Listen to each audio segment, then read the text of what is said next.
Welcome to Storytime with JoJo. Today's story is one of my favorites, the true story of the three little pigs. The True Story of the Three Little Pigs by A. Wolfe, as told by John Sieska, illustrated by Lane Smith.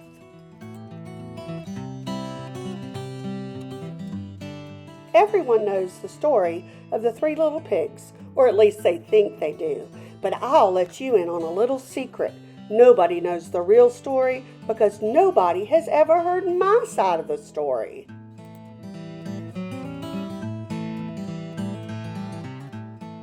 I'm the wolf, Alexander T. Wolfe. You can call me Al. I don't know how this whole big bad wolf thing got started, but it's all wrong. Maybe it's because of our diet. Hey, it's not my fault wolves eat cute little animals like bunnies and sheep and pigs. That's just the way we are. If cheeseburgers were cute, folks would probably think you were big and bad too.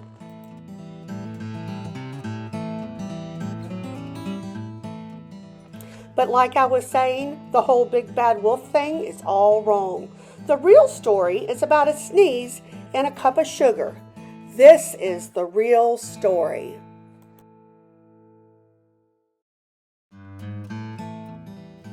Way back in Once Upon a Time, I was making a birthday cake for my dear old granny, and I had a terrible sneezing cold. I ran out of sugar. So I walked down the street to ask my neighbor for a cup of sugar. Now this neighbor was a pig, and he wasn't too bright either. He had built his whole house out of straw. Can you believe it? I mean, who in his right mind would build a house of straw?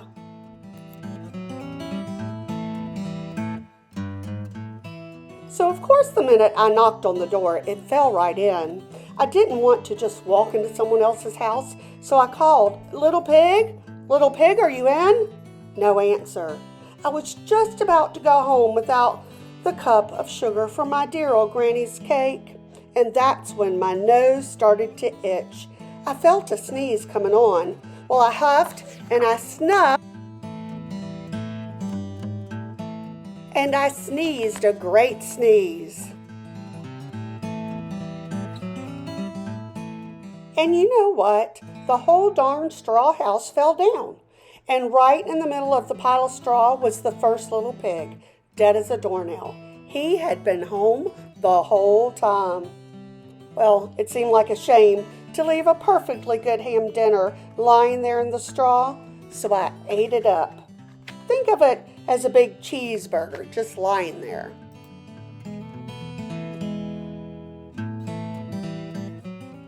I was feeling a little better, but I still didn't have my cup of sugar, so I went to the next neighbor's house.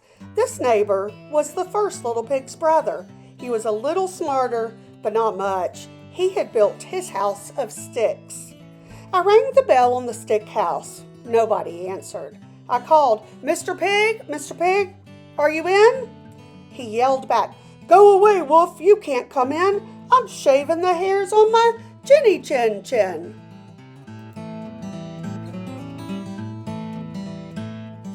I had just grabbed the doorknob when I felt another sneeze coming on. I huffed and I snuffed and I tried to cover my mouth, but I sneezed a great sneeze.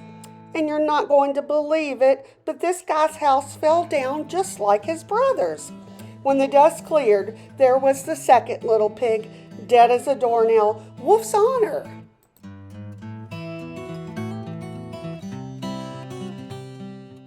Now, you know food will spoil if you just leave it out in the open, so I did the only thing there was to do. I had dinner again. Think of it as a second helping. I was getting awfully full, but my cold was feeling a little better, and I still didn't have that cup of sugar for my dear old granny's birthday cake, so I went to the next house. This guy was the first and second little pig's brother. He must have been the brains of the family. He had built his house of bricks. I knocked on the brick house, no answer. I called, "Mr. Pig? Mr. Pig, are you in?" And do you know what that rude little porker answered? "Get out of here, Wolf. Don't bother me again." Talk about impolite. He probably had a whole sack full of sugar, and he wouldn't give me even one little cup for my dear sweet Granny's birthday cake? What a pig. I was just about to go home and maybe make a nice birthday card instead of a cake when I felt my cold coming on. I huffed and I snuffed and I sneezed once again. And then the third little pig yelled, "And your old Granny can sit on a pin."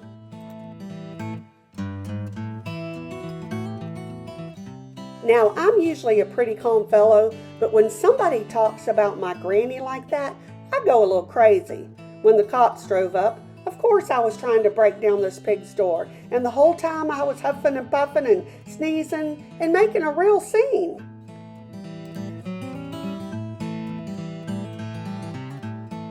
Rest, as they say, is history. The newspapers found out about the 2 pigs I had for dinner. They figured a sick guy going to borrow a cup of sugar didn't sound very exciting, so they jazzed up the story with all of that huff and puff and blow your house down, and they made me the big bad wolf. That's it, the real story.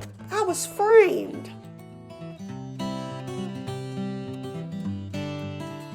But maybe you could loan me a cup of sugar? I hope you enjoyed this story. Be sure to like and subscribe. See you next time.